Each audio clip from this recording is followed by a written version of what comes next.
In 19th-century Paris society, women were expected only to gather beside the fireplace exchanging trivial talk of fashion and social custom, yet Jane Dieulafoy cut her long hair short, donned men's clothing and ventured deep into the remote lands of Persia. She endured scorching desert sandstorms out in the wild and stood guard over ancient relics perched constantly on the edge of war and unrest. Tonight let us walk into the legendary life of this fearless pioneering archaeologist beneath soft, gentle lamplight. Sink into the calm flowing rhythm of the narration, embrace her unyielding resolve, quiet fortitude and inner strength, and drift away into peaceful untroubled slumber. Jane Dieulafoy was a living contradiction wrapped into one extraordinary soul. She was a decorated heroine awarded the Legion of Honor and at the same time a devoted, passionate scholar utterly captivated by the allure of ancient archaeology. To survive the brutal, harsh wilderness of Persia, she had no choice but to hide her true identity behind the appearance and bearing of a man. This is a late-night tale of wild exploration, painted with vivid, immersive imagery, a story never confined to rigid classroom textbooks, belonging only to quiet, still nights and every soul that yearns for freedom and self-discovery. After listening to her extraordinary journey, may your dreams carry you across time and distance, straight to the mystical ancient ruins of Susa. If you have ever stood before the magnificent Persian reliefs displayed within the Louvre Museum, you owe it to yourself to hear the remarkable name of Jane Dieulafoy. Her entire life unfolded hidden beneath the disguise of men's attire, allowing her to pursue her purest heartfelt passion without compromise. She carried a stern, composed temperament, ventured into dangerous remote borderlands, and nurtured an endless, insatiable curiosity toward the lost civilizations of antiquity. Tonight this tranquil, unhurried tale, meant only for quiet reflection, will carry you across the barriers of time and space, guiding you to meet the extraordinary woman who rewrote history with her courage, perseverance and relentless devotion. Settle into calm stillness and let the soothing rhythm of the story lull you into deep, restful sleep. Imagine stepping into a remote, untamed frontier where tradition and prejudice strictly forbade women from traveling alone or even appearing openly in public. In this unwelcoming land stands a sharp-featured young officer dressed in crisp military uniform with cropped short hair and a revolver strapped firmly at his waist, kneeling amid scorching hot golden sand, carefully brushing away centuries of dust to uncover brightly colored, glazed bricks that have slumbered undisturbed for 3,000 years. No one observing his poised, efficient manner and cold, penetrating gaze could ever guess that this seasoned, capable guide was in truth a French woman, Jane Dieulafoy, a name that lingered long overlooked in the margins of official history, yet ultimately amazed and inspired the entire world. Tonight, accompanied by the softly flickering glow of the hearth fire, we walk fully into the untold life of this remarkable soul. Through this tranquil tale meant only for quiet reflection, her life represented a fearless, deliberate rejection of rigid social conventions and a heartfelt, unwavering pilgrimage toward the wisdom and beauty of ancient civilizations. Beneath the practical men's garments that concealed her gender beat a spirit fiercely devoted to freedom, refusing to bow, yield or conform to the narrow constraints of her era. Her story begins not amid the polished exhibition halls of the Louvre, but with a desperate struggle for survival upon the rugged high plains of ancient Persia. By the late 19th century, Persia remained a scorching, desolate land, seemingly forgotten by the outside world. Late one evening in 1884, Jane Dieulafoy sat uneasily aboard a swaying mule cart as terrifying black sandstorms raged outside, capable of swallowing travelers whole, while faint, scattered flickers of tribal rebellion burned dimly upon the distant horizon. She gently touched her closely cropped hair, cut deliberately with her own hands, before leaving Paris. In this foreign land where women were barred from independent travel and public visibility, the gentle identity of Jane had to fade away, replaced entirely by the persona of Monsieur Jean Dieulafoy. For this ambitious archaeological expedition, she did not merely change her outward appearance, she burned all bridges, cutting herself off completely from the comfortable, conventional life she had known. Back in her company were only her husband, Marcel, and a small group of local guides who regarded this slight young man with quiet suspicion and doubt. Plagued by severe water shortage, Jane's lips cracked and bled, yet she maintained her unshakable, composed demeanor, never complaining, never uttering a word of weakness, and even drawing her revolver first to defend their camp when bandits descended upon them under the cover of night. This unyielding resolve was forged from the deep scars left by the Franco-Prussian War, during which she had already disguised herself as a man to accompany her husband onto the battlefield, learning amid piles of the fallen how to fight, endure hardship and survive with the unflinching toughness of a soldier. This instinct for survival and protection later became her greatest safeguard, defending precious ancient monuments and sustaining her through the brutal loneliness of the wilderness. When the first light of dawn spilled over the crumbling ruins of Susa, Jane knew the true, real battle to uncover, preserve and understand this lost civilization had only just begun. The barren plains surrounding Susa stretched endless and desolate, marked only by silent weathered stones and empty ruin with no trace of modern comfort or human settlement. Jane Dieulafoy rose before dawn each day, stepping across scorching mounds of earth in heavy sturdy boots. She directed hundreds of local laborers, rugged strong men who initially refused to obey orders from what they dismissed as a pale, unfamiliar young man, yet Jane overwhelmed them completely with her relentless work ethic.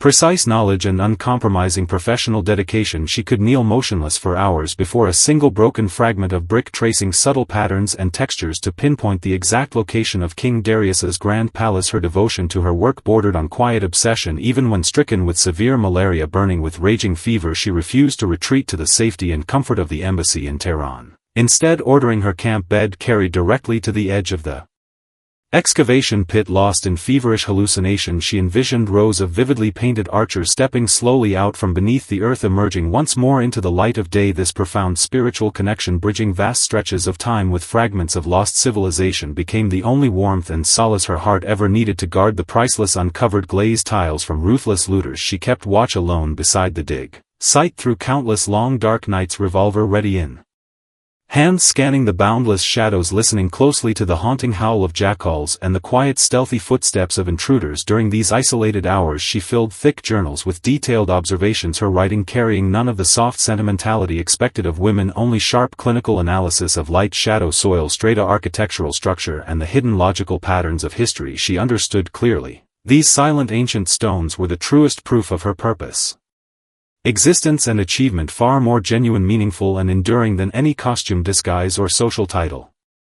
If physical exhaustion and harsh wilderness hardship could be endured with quiet fortitude, the mounting pressure of delicate diplomatic tensions weighed heavily upon Jane, filling her heart with suffocating unease. The Persian royal court was growing weary and impatient with the French archaeological mission, while local religious leaders condemned the excavations, claiming disturbing ancient ruins would anger the old gods and bring divine punishment upon the land. Jane was forced to navigate intricate political factions, constantly relying on her dual hidden identity to negotiate, persuade and maintain balance. By day she stood as a firm, unyielding overseer, commanding laborers, enforcing discipline and protecting the site. By night she pored over complex tribal agreements beneath flickering candlelight, untangling hidden alliances, rivalries and unspoken territorial disputes. During one critical confrontation, local tribal chieftains insisted upon entering the restricted excavation zone to inspect the ruins for themselves. Jane stood tall and unwavering, hand resting firmly upon the hilt of her sword, her fluent command of the regional dialect and piercing icy blue gaze radiating an imposing quiet authority that surpassed even most local men. Faced with her unshakable resolve, the leaders fell silent, momentarily forgetting to question the secret hidden beneath her masculine exterior. The heavy, tense atmosphere eased briefly every time a shovel struck solid stone, revealing another layer of buried history. At long last, the magnificent long gallery of archers built under King Darius emerged from the earth, its glazed tiles retaining brilliant unfaded hues of gold, sky blue and emerald green, stunning every witness into breathless silence. Standing at the edge of the excavation pit, gazing upon those vivid ancient colors revived after millennia, Jane allowed a single hot tear to fall hidden beneath her masculine attire. The wind and sand quickly dried the trace of emotion from her cheeks, and she swiftly regained her stern, composed expression, issuing clear instructions for workers to carefully dismantle, pack and transport the priceless relics along treacherous river routes bound eventually for the Louvre Museum. She fully understood, once these treasures left their ancient resting place, her lonely mission would become an even more precarious, solitary dance balanced upon the edge of ruin, politics and public judgment. After returning to France carrying cargo holds filled with irreplaceable ancient artifacts, Jane Dieulafoy did not abandon her masculine attire or revert to the voluminous crinoline dresses expected of Parisian gentlewomen. In 1886 she attended the grand opening ceremony of the Persian galleries at the Louvre, still dressed entirely in men's formal wear. Newspapers of the era erupted in outrage. Conservative critics mocked and condemned her, labeling her an unnatural creature who had abandoned her feminine identity. Yet Jane met such scorn and ridicule with quiet, dignified indifference, continuing to participate freely in academic conferences, scholarly discussions and intellectual gatherings, delivering lectures on Persian architectural aesthetics and emphasizing the vital importance of protecting shared human cultural heritage. Amid endless regional conflict, she even secured official written permission from the French government granting her legal right to wear men's clothing.